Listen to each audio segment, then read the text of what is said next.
മഴതോരും മുൻപയുടെ വരാൻ പോകുന്ന കഥയിലേക്ക് എല്ലാവർക്കും സ്വാഗതം. ടാനിയെ കാണുവാൻ സാധിക്കാത്തതുകൊണ്ട് ഷാൻ മഴയത്ത് വീട്ടിൽ വന്ന് ടാനിയെ വിളിച്ചിറക്കുകയും അലീനയുടെ മുൻപിൽ വെച്ച് അവളെ കെട്ടിപ്പിടിക്കുകയും ഉമ്മ വയ്ക്കുകയും പിന്നീട് അലീനയെ തെറി വിളിക്കുകയും അലീനയെ മാനഭംഗപ്പെടുത്തുമെന്നും ഭീഷണിപ്പെടുത്തുകയാണ്. മഴ നനഞ്ഞ ടാനിയയ്ക്ക് അന്ന് രാത്രി പനി വരികയും അലീന ശുശ്രൂഷിക്കുകയും ചെയ്യുന്നതാണ് കഴിഞ്ഞ കഥയിൽ നമ്മൾ കേട്ടത്. അടുത്ത കഥയിലേക്ക് പോകുന്നതിന് മുൻപായി ചാനൽ ഇതുവരെ സബ്സ്ക്രൈബ് ചെയ്യാത്തവരുണ്ടെങ്കിൽ സബ്സ്ക്രൈബ് ചെയ്യുവാനും ലൈക്ക് ചെയ്യാനും കമൻറ്റ് ചെയ്യാനും മറക്കരുത്. വെള്ളിയാഴ്ച വൈകുന്നേരം പതിവില്ലാത്ത ചില ഒരുക്കങ്ങളൊക്കെ കണ്ട് ബബിത ചോദിച്ചു, എന്താ ചേച്ചി വിശേഷം? വല്ല പെരുന്നാളെങ്ങാനും ഉണ്ടോ ഇവിടെ? പെരുന്നാളൊന്നും അല്ലടി, നാളെ ചില അതിഥികളൊക്കെ ഇവിടെ വരുന്നുണ്ട്. ആരാ? അലീന ചേച്ചിൻ്റെ പെണ്ണ് കാണാനാ? ആ, നീ എൻ്റെ കയ്യിൽ നിന്ന് മേടിക്കും. ആരാ വരുന്നെന്ന് പറ. അത് സസ്പെൻസാ. കാണാൻ പോന്ന പൂരം പറഞ്ഞും കൂടി കേട്ടാൽ പൊടിപൂരം, ബബിത പൂരിപ്പിച്ചു. അത്ര പൊടിപൂരമാക്കണ്ട, നാളെ രാവിലെ പറയാം. രാത്രിയിലെ തീർച്ചയായും അറിയാൻ പറ്റൂ. പിറ്റേ ദിവസം രാവിലെ അലീന അലക്കിയ തുണികൾ ടെറസിൽ വിരിച്ചുകൊണ്ട് നിൽക്കെ ഒന്നിനു പുറകെ ഒന്നായി 3 വണ്ടികൾ ഗേറ്റ് കടന്ന് മുറ്റത്തേക്ക് വന്നു. ഏറ്റവും മുൻപിൽ ഔസേപ്പച്ചൻ്റെ ജീപ്പ്, നടുവിൽ റോബർട്ടിൻ്റെ കാർ, പുറകിൽ ആൽബർട്ടിൻ്റെ കാർ. വാഹനങ്ങൾ നിന്നതും നാനാവശത്തേക്കുമുള്ള വാതിലുകൾ തുറന്ന് കടന്നൽക്കൂട് പൊട്ടിയതുപോലെ കുട്ടികൾ പുറത്തു ചാടി. ജോസുകുട്ടിയും സാന്ദ്രയും മിലനും, റോണിയും ശോഭിയും ദിയാമോളും ജോൺ പോളും. പുറകെ അവരുടെ 3 ജോഡി അപ്പനമ്മമാരും. ആൻസിയുടെ കയ്യിൽ ഒരു കൈക്കുഞ്ഞ്. അലീന ടെറസിൽ നിൽക്കുന്നത് അവർ കണ്ടു. അലീന ചേച്ചി, താഴോട്ട് ചാടിക്കോ, ഞങ്ങൾ പിടിച്ചോളാം, മിലൻ വിളിച്ചു പറഞ്ഞു. താഴോട്ട് ചാടിച്ചോ, ഞാൻ പിടിച്ചോളാം. ദിയമോൾ അവളുടെ കൊച്ചു കൈ രണ്ടും നീട്ടിപ്പിടിച്ചു. ടാനിയ ഭിത്തിയിലേക്ക് തലയണ വെച്ച് അതിലേക്ക് മുതുകു ചാരി കാലുകൾ നീട്ടിവെച്ച് സുഖമായിരുന്ന് പത്രം വായിക്കുകയായിരുന്നു. അപ്പോഴാണ് പുറത്ത് വാഹനങ്ങളുടെ ഇരമ്പലും പിന്നെ കുട്ടികളുടെ ഒച്ചപ്പാടും സിറ്റൗട്ടിലും ഹാളിൽ നിന്ന് ചടുപിടുന്നതിനുള്ള കാലൊച്ചകളും. അതിനിടയിൽ മുതിർന്നവരുടെ സംസാരം, അലീന ചേച്ചിയുടെ ശബ്ദം. ആരൊക്കെയാണ് വന്നിരിക്കുന്നത്? ടാനിയക്ക് ഒരെത്തും പിടിയും കിട്ടിയില്ല. പനിക്കാരി എവിടെയാ? ആരോ ചോദിക്കുന്നത് അവൾ കേട്ടു. കാലച്ചകൾ വാതിൽക്കലേക്ക് വരുന്നു. മുന്നിൽ അലീന ചേച്ചി, പിന്നാലെ കുട്ടികളുടെയും മുതിർന്നവരുടെയും ഒരു സംഘം. മുതിർന്നവരിൽ ചിലരെ എവിടെയോ കണ്ടിട്ടുള്ളതുപോലൊരു തോന്നൽ. കുട്ടികളെ ആരെയും പരിചയമില്ല. ജോസുകുട്ടി മുമ്പോട്ട് ചെന്ന് കയ്യിലിരുന്ന പൂച്ചെണ്ട് അവളുടെ നേർക്ക് നീട്ടി. ടാനിയ ആശ്ചര്യത്തോടെ അത് വാങ്ങി. ജോസുകുട്ടി ഹസ്തദാനത്തിന് കൈ നീട്ടി. ഐ ആം ജോസുകുട്ടി, ലാലിച്ചൻ അങ്കിളിൻ്റെ അനുജൻ്റെ മോന. ടാനിയ കൈ നീട്ടി ഷേക്ക് ഹാൻഡ് കൊടുത്തു. അടുത്തത് സാന്ദ്രയുടെ ഊഴമായിരുന്നു. സ്വീറ്റ്സിൻ്റെ പാക്കറ്റ് കൊടുത്തിട്ട് അവളും സ്വന്തം പേര് പറഞ്ഞ് പരിചയപ്പെടുത്തി. തുടർന്ന് മിലൻ, ശോഭി, റോണി, ദിയാമോൾ, ജോൺ പോൾ എന്നിവരും എല്ലാവരും അവൾക്ക് കൊടുക്കാൻ സമ്മാനങ്ങൾ കരുതിയിരുന്നു. അതിനുശേഷം ഔസേപ്പച്ചനും ഭാര്യയും ആൽബർട്ടും ഭാര്യയും റോബർട്ടും ഭാര്യയും. ഞങ്ങൾ ഇപ്പം വരാം, എല്ലാവരും ഒന്ന് കണ്ടോട്ടെ, ജോസുകുട്ടി പറഞ്ഞു. അവർ ടാനിയയെ വിട്ട് അടുത്ത മുറിയിലേക്ക് പോയി. ടാനിയ തനിക്ക് ചുറ്റും മടിയിലും മേശപ്പുറത്തും കിടക്കുന്ന പാക്കറ്റുകളിലേക്ക് നോക്കി. അക്കൂട്ടത്തിൽ ടെക്സ്റ്റൈൽ കാരി ബാഗുകളും ഉണ്ടായിരുന്നു. വിലപിടിപ്പുള്ള സമ്മാനങ്ങളാൽ താൻ ആദരിക്കപ്പെട്ടതുപോലെ അവൾക്ക് തോന്നി. പപ്പയുടെ ബന്ധുക്കളാണ് വന്നു ചേർന്നിരിക്കുന്നതെന്ന് ടാനിയയ്ക്ക് മനസ്സിലായി. അവരുമായി മുൻപ് സമ്പർക്കമൊന്നും ഉണ്ടായിരുന്നില്ല.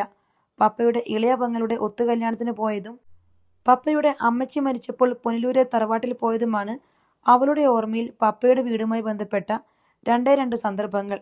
അതെല്ലാം വർഷങ്ങൾക്ക് മുൻപായിരുന്നു.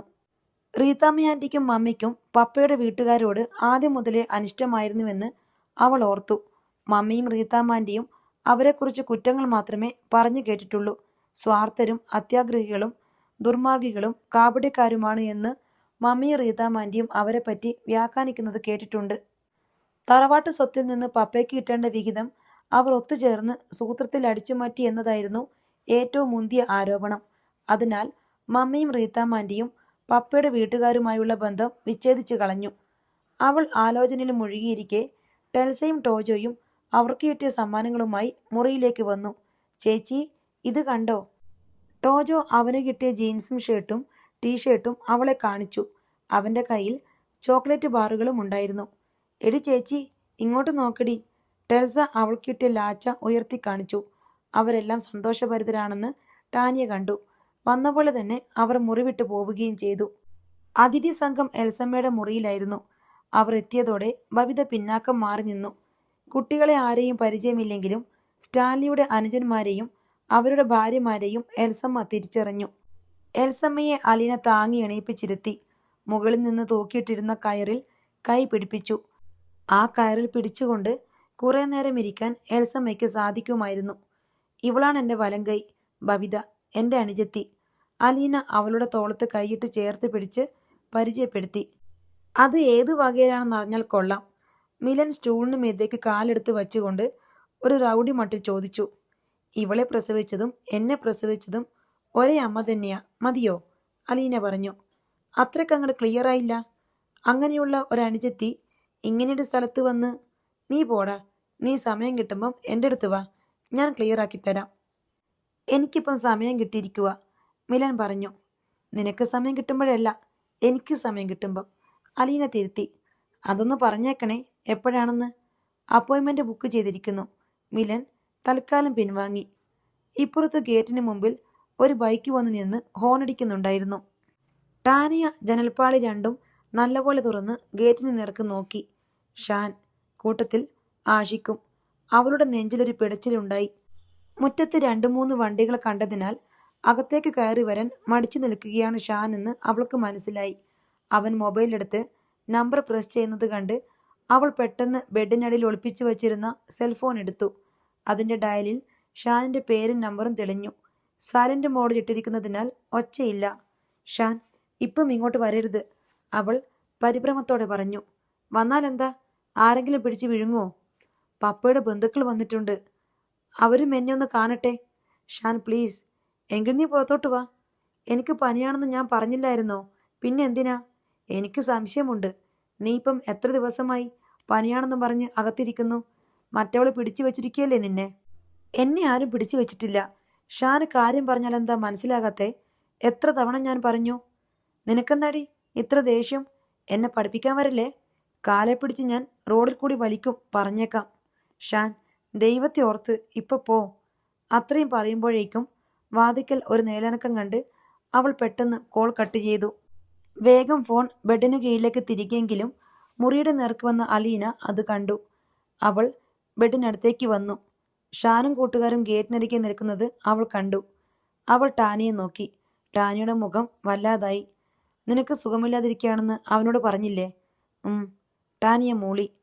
ആ, സാരമില്ല, അവൻ പോയിക്കോളും.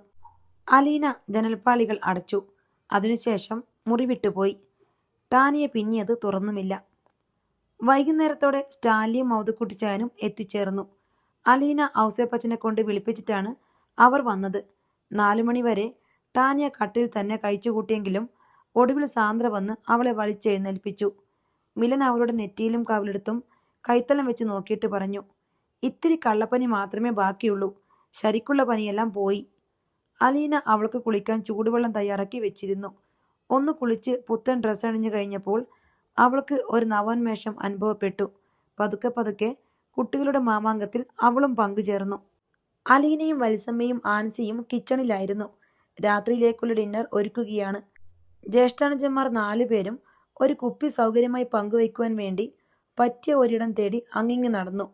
ടെറസിൽ കസേരകളും ടീപ്പോയും എടുത്തിട്ട് അവിടെ കൂടാമെന്ന ആലോചനയുണ്ടായെങ്കിലും റോഡേ പോകുന്നവരും അയൽക്കാരും കാണുമെന്നതിനാൽ അത് വേണ്ടെന്ന് വച്ചു.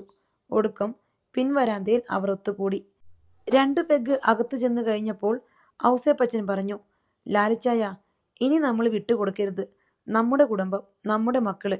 ലാലിച്ചാന്റെ പിടിപ്പുകേട് കൊണ്ട് കൈവിട്ടു പോയതല്ലായിരുന്നോ? നീ എന്തറിഞ്ഞോണ്ടാ ഔസേപ്പച്ച പറയുന്നേ? ചില സംഗതികളൊന്നും നമ്മൾ പിടിച്ചാൽ കിട്ടത്തില്ല. പിടിച്ചാൽ കിട്ടില്ലെന്ന് ഉറപ്പായി കഴിഞ്ഞാൽ ഞാനങ്ങ് വിട്ടുകളയും. ഒരാൾ കയത്തിലേക്ക് ചാടിയെ അടങ്ങുന്നുണ്ടെങ്കിൽ നമ്മളും കൂടെ ചാടണോ? എന്നെ അതിന് കിട്ടില്ല. നിങ്ങൾ 2 പേരും പൊതുവായൊരു ധാരണയിൽ പോകണമായിരുന്നു, ആൽബർട്ട് പറഞ്ഞു. ആൽബർട്ടെ, സൂര്യൻ കിഴക്കുദിക്കുന്നു, പടിഞ്ഞാറ് അസ്തമിക്കുന്നു. ആപ്പിൾ ഭൂമിയുടെ ഗുരുത്വാകർഷണം കൊണ്ട് താഴോട്ട് വീഴുന്നു. കാർമേഘത്തിൽ തണുത്ത കാറ്റടിച്ചാൽ മഴ പെയ്യുന്നു. അരി വേവിച്ചാൽ ചോറ് കിട്ടുന്നു. ഇങ്ങനെയുള്ള പൊതുവായ ചില ധാരണകൾ കൊണ്ട് മാത്രം 2 പേർക്ക് എല്ലാ കാലത്തും ഒന്നിച്ച് ജീവിക്കാൻ പറ്റുമോടാ? സ്റ്റാൻലി ചോദിച്ചു. ഒരാൾ പറയുന്നത് മറ്റേയാൾക്ക് മനസ്സിലാകണം. പാല് വെളുത്തതാണെന്ന് നമ്മൾ പറയുന്നു. അത് 2 കറുത്ത ഉറുമ്പ് കിടക്കുന്നത് ചൂണ്ടിക്കാട്ടി ഈ പാല് കറുത്തതാണെന്ന് മറ്റേയാൾ പറഞ്ഞാൽ ഞാൻ വാദിക്കാൻ പോലും നിൽക്കില്ല, വിട്ടേക്കും. പക്ഷെ ഇപ്പോഴോ? ലാലിച്ചാൻ വിട്ടുകളഞ്ഞതെല്ലാം അലീന തിരിച്ചു പിടിക്കുകയല്ലേ. ഈ കുടുംബം അവളെ ശത്രുവായിട്ടാണ് കരുതിയിരുന്നതെന്ന് ലാലിച്ചാൻ ഓർക്കണം. എന്നിട്ടും അവൾ ഇവിടെ വരെ ഒരു സ്ഥാനം ഉറപ്പിച്ചില്ലേ. ഒന്നുമില്ലായ്മയിൽ നിന്നല്ലേ അവൾ തുടങ്ങിയത്. ലാലിച്ചായന് എല്ലാം ഉണ്ടായിരുന്നു, സ്ഥാനം, പദവി, അധികാരം. നിൽക്ക് നിൽക്ക്. സ്റ്റാൻലി കൈയെടുത്ത് തടഞ്ഞു. നീ അങ്ങനെ എൻ്റെ മകളുമായി എന്നെ താരതമ്യപ്പെടുത്തുകയൊന്നും വേണ്ട. ഞാനൊരു പട്ടാളക്കാരനാണ്. ശത്രുവിനോട് ക്ഷമിക്കാനല്ല, ഫൈറ്റ് ചെയ്യാനാണ് ഞാൻ ശീലിച്ചത്. അലീന ഒരു ഓർഫനേജിലാണ് വളർന്നത്. ശത്രുവിനോട് ക്ഷമിക്കാനും ശത്രുവിൻ്റെ ദ്രോഹങ്ങൾ സഹിക്കാനും അവനെ സ്നേഹിക്കാനുമാണ് അവൾ പഠിച്ചതും ശീലിച്ചതും. അവളെ അളന്ന പാത്രം കൊണ്ട് എന്നെ നീ അളക്കരുത് ഔസേപ്പച്ച. അവൾ നിൽക്കുന്ന നെല്ലിപ്പടിയിലേക്ക് ഇറങ്ങി നിൽക്കാൻ എനിക്ക് സാധ്യമല്ല. നിനക്കോ ആൽബിക്കോ റോബിക്കോ സാധ്യമല്ല. ഈ ലോകത്ത് മറ്റൊരു പെണ്ണിനും സാധ്യമല്ല. സ്നേഹനികേതനം എന്ന അച്ചിലിട്ട് 23 വർഷം കൊണ്ട് ഉരുക്കി ഉരുക്കി വാർത്തെടുത്തതാണ് അവളെ. എന്നിട്ട് കൂടിയും അവൾ ആദ്യത്തെ തവണ ഇവിടെ വന്ന് തോറ്റു മടങ്ങുകയാണ് ചെയ്തത്. എൽസമ്മയ്ക്കുണ്ടായ ഒരു വീഴ്ചയിൽ നിന്നാണ് വീണ്ടും അവൾക്കിവിടെ ഒരു ചുവടുവെപ്പിക്കാനുള്ള ഇടം കിട്ടിയത്. ലാലിച്ചായനോട് ഞങ്ങൾക്ക് തർക്കമൊന്നുമില്ല. അലീന പിടിച്ചെടുത്തു തന്ന ഈ കടിഞ്ഞാൺ ഇനി വിട്ടുകളയരുതെന്നേ പറയാനുള്ളൂ. ഇപ്പൊ തന്നെ അവളുടെ പരിശ്രമം കൊണ്ടല്ലേ നമ്മളെല്ലാം ഇവിടെ ഒത്തുകൂടിയത്.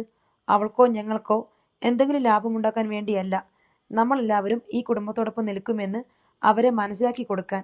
അവർ ഒറ്റപ്പെട്ടവരല്ലെന്നും ഒരു വിഷമഘട്ടം വന്നാൽ നമ്മളെല്ലാം സഹായത്തിന് എത്തുമെന്നും ബോധ്യപ്പെടുത്താൻ. അപ്പോൾ ലാലിച്ചാൻ മാത്രം പുറംതിരിഞ്ഞു നിൽക്കരുതെന്നേ എനിക്ക് പറയാനുള്ളൂ. സ്റ്റാൻലി ഉത്തരമൊന്നും പറഞ്ഞില്ല. അലീനയുടെ നേതൃത്വത്തിൽ എൽസമ്മയുടെ റൂമിൽ സ്ത്രീകളും കുട്ടികളുമെല്ലാം ഒത്തുകൂടിയിട്ടുണ്ടായിരുന്നു. പതിവ് പോലെ തമാശകൾ, കളിയാക്കലുകൾ, പാരടിപ്പാട്ടുകൾ എന്നിവയെല്ലാം നടക്കുന്നുണ്ട്.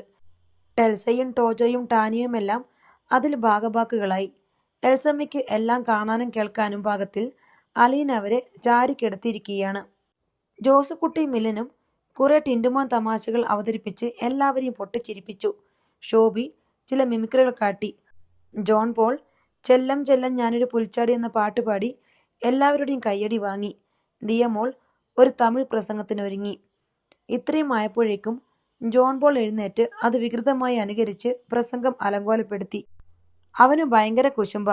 അവൾ എന്തു ചെയ്താലും ഉടനെ തടസ്സപ്പെടുത്തും, ആൻസി പറഞ്ഞു.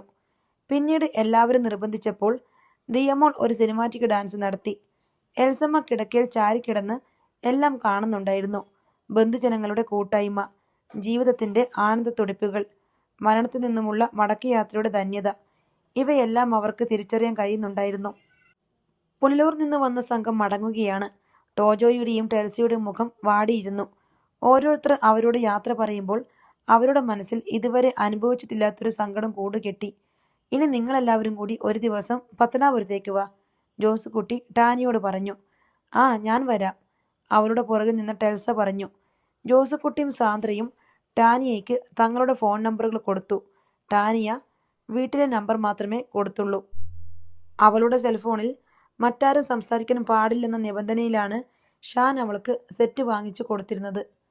കുട്ടികൾ മാത്രമല്ല, മുതിർന്നവരും ടാനിയയും ടോജോയെയും ടെൽസയെയും പുനലൂർക്ക് ക്ഷണിക്കുകയുണ്ടായി. സ്റ്റാൻലിയും മൗതക്കുട്ടിച്ചേനും ഉച്ചയ്ക്ക് മുമ്പ് തന്നെ മടങ്ങിപ്പോയിരുന്നു.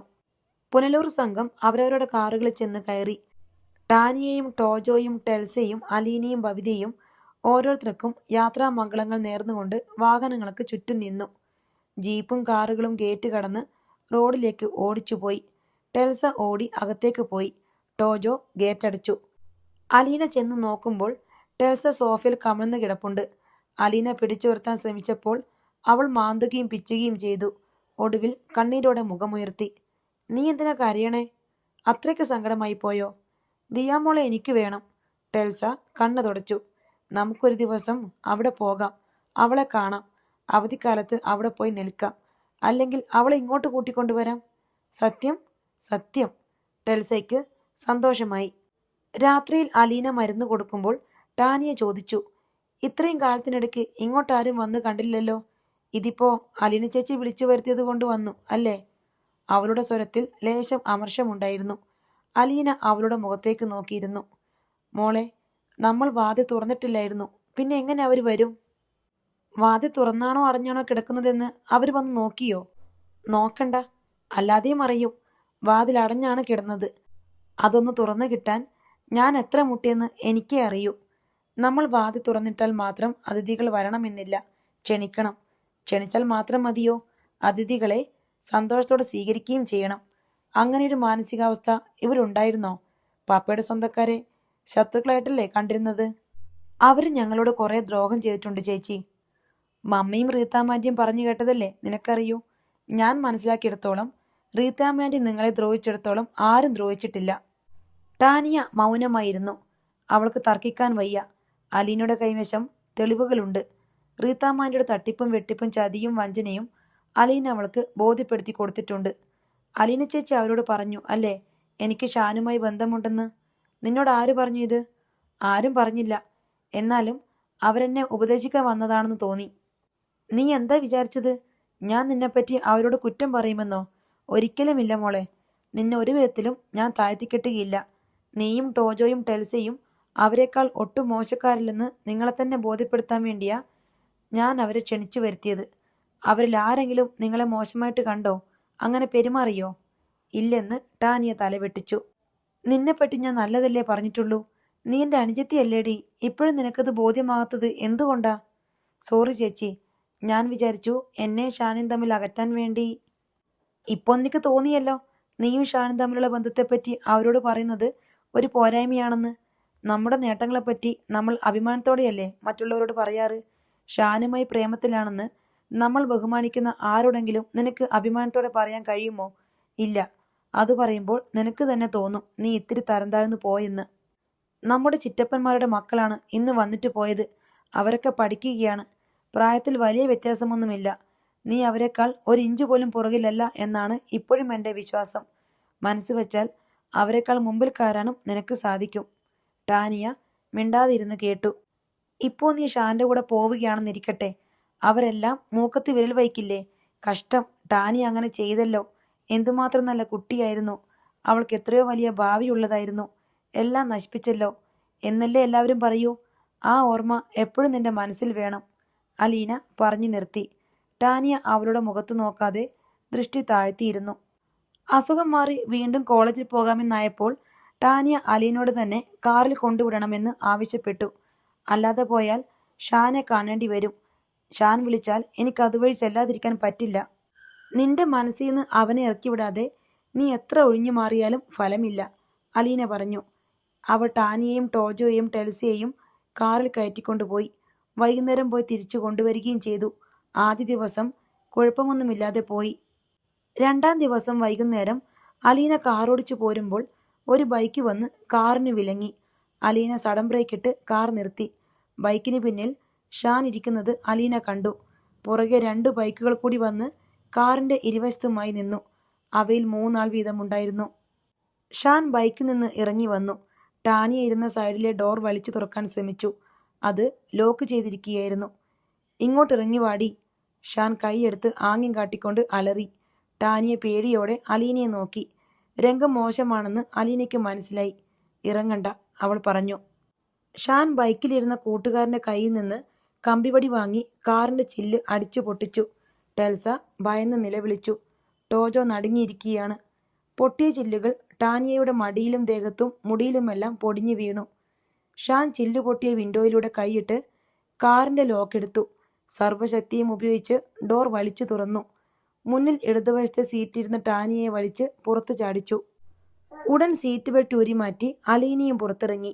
അവൾ കാറിന് മുന്നിലൂടെ വന്ന് ഷാനിനോട് ശാന്തസ്വരത്തിൽ പറഞ്ഞു. ഷാൻ, അവളെ വിട്. പ്രശ്നം എന്താണെന്ന് വെച്ചാൽ പറയ്, നമുക്ക് സംസാരിച്ച് തീർക്കാം. നിന്നോട് എനിക്ക് സംസാരിക്കാനുള്ളത് വാഗൊണ്ടല്ല, കൈകൊണ്ടാ. ഷാൻ കൈ വീശി അലീനയുടെ മുഖത്തടിച്ചു. വീണ്ടും അടിക്കാൻ ഓങ്ങിയപ്പോൾ ടാനിയ കയ്യിൽ കയറി പിടിച്ചു. അവളെ കുടഞ്ഞു മാറ്റിയിട്ട് അവൻ ഇടത് കൈകൊണ്ട് അലീനയുടെ കഴുത്തിന് കുത്തിപ്പിടിച്ച് കാറിലേക്ക് ചാരി നിർത്തി. 2 കവിളത്തും പുറംകൈ കൊണ്ടും അല്ലാതെയും അടിച്ചു. ടെൽസ ഇത് കണ്ട് ഡോർ തുറന്ന് ചീറിക്കൊണ്ട് ഷാന്റെ കവിൾ 2 കൈകൊണ്ടും മാന്തി കീറി. ഷാൻ അലീനയെ വിട്ടിട്ട് അവളെ പിടിക്കാൻ കുതിച്ചപ്പോൾ അലീന ഇടയ്ക്ക് കയറി തടഞ്ഞു. ഷാൻ അവളുടെ മുടിക്ക് കുത്തിപ്പിടിച്ച് റോഡിലേക്ക് തള്ളി. വീണുപോയ അലീന പിഴഞ്ഞെഴുന്നേൽക്കുമ്പോഴേക്കും അവൻ പാൻസിന്റെ പോക്കറ്റിൽ നിന്ന് ഒരു കടലാസ് ചുരുളെടുത്ത് നീട്ടിക്കാണിച്ചു. ഇങ്ങോട്ട് നോക്കടി, ഇത് ഞങ്ങൾ തമ്മിൽ കല്യാണം രജിസ്റ്റർ ചെയ്തതിൻ്റെ രേഖയാ. ഞാനിപ്പം ഇവളെ, എൻ്റെ ഭാര്യയെ കൊണ്ടുപോവുകയാ. നീ കൊണ്ടുചെന്ന് കേസ് കൊടുക്കടി. അവൻ കോപാഗ്നനായി അലറി. ഇത്രയുമാണ് ഇന്നത്തെ കഥ. അടുത്ത കഥയുമായി വീണ്ടും വരാം. ബൈ.